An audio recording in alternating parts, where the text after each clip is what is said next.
Hey everybody, this is Brett, and today I want to talk about how people in the United States can survive in the year 2030.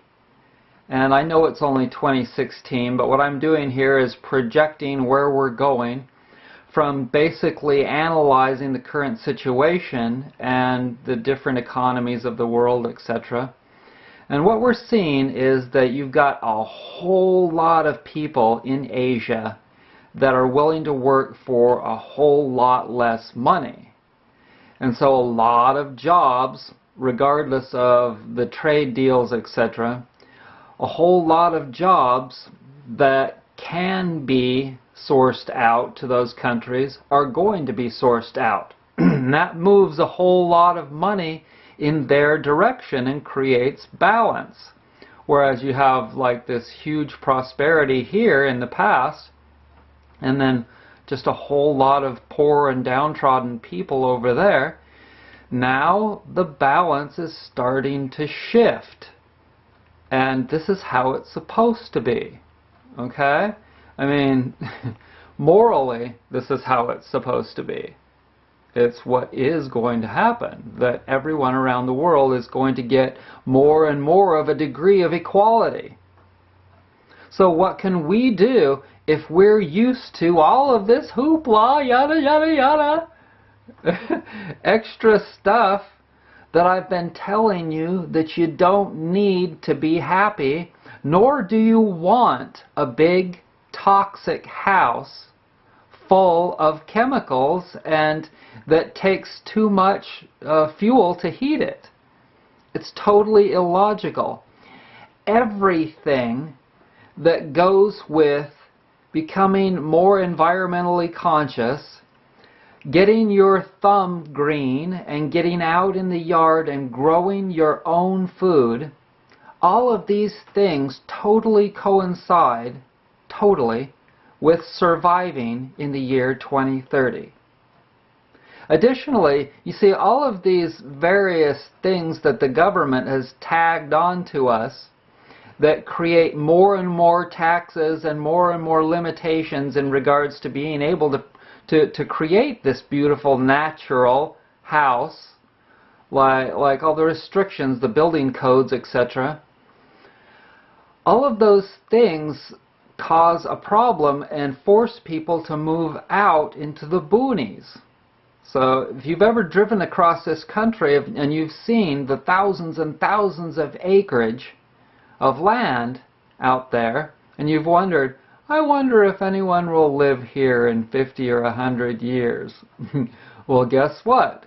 The answer is yes. And they'll be able to do that with technology and all of the knowledge that they've gained from watching videos on YouTube on things like all you have to do is search off-grid, and you can learn all about solar panels and how to create and store heat in your house and how to grow gardens and how to hydroponics and all kinds of things. That's how it's going to be done. And you have to minimize your expenses.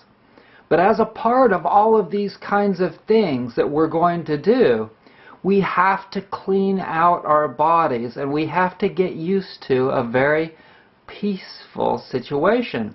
And so if you live in a place like New York or Los Angeles and you're used to this, you're used to that kind of a mindset and mentality and lifestyle, it takes time. I mean, it takes time to get used to clean air. I can tell you this from having lived out here for almost a year and a half now.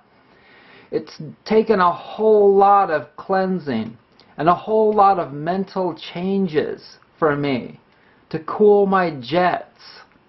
And you have to just do a lot of bodily cleansing. And you have to know what you're doing. And so it takes a lot of time. And so it's not something like somebody that's got this chaotic lifestyle and chaotic diet and chaotic everything can do in even like a year or two. Very, very few people could actually go from that kind of a situation to a just totally peaceful. If they could, you see, everyone would move to Hawaii. It's a state, right? Why doesn't everyone just all of a sudden, if it's paradise, move to Hawaii? Because they can't. They can't. Look, it took Dan McDonald all that time before he finally got sick of the West Coast, California, Oregon, Washington. He finally got sick of the freeways, and he got to this point where he was making enough money, and he said, fuck it. Got on a plane and went to Hawaii. And it's not likely that he's coming back other than for a week to see his kids. Okay, but it took him a long time to get to that point. It took me a long time to get to where I was ready to move out here. And I have a long way to go too. Okay, so this is how you can start to prepare yourself to be able to survive in 14 years or 50 years, whatever. You have to get back to a natural and simple life, because see, there's this perfect shade of gray in between this American life of Burger King and this like living in the jungle life in the Philippines. There's this balance, there's this shade of gray in between those two. Start to visualize that balance of being really, really smart and knowing how to grow vegetables and how to stay warm in the wintertime. You have to get your basics, your food, your warmth, your roof over your head, your companionship, your critters, etc. All of the basic things. But you have to get them in an advanced state. That's how you do it.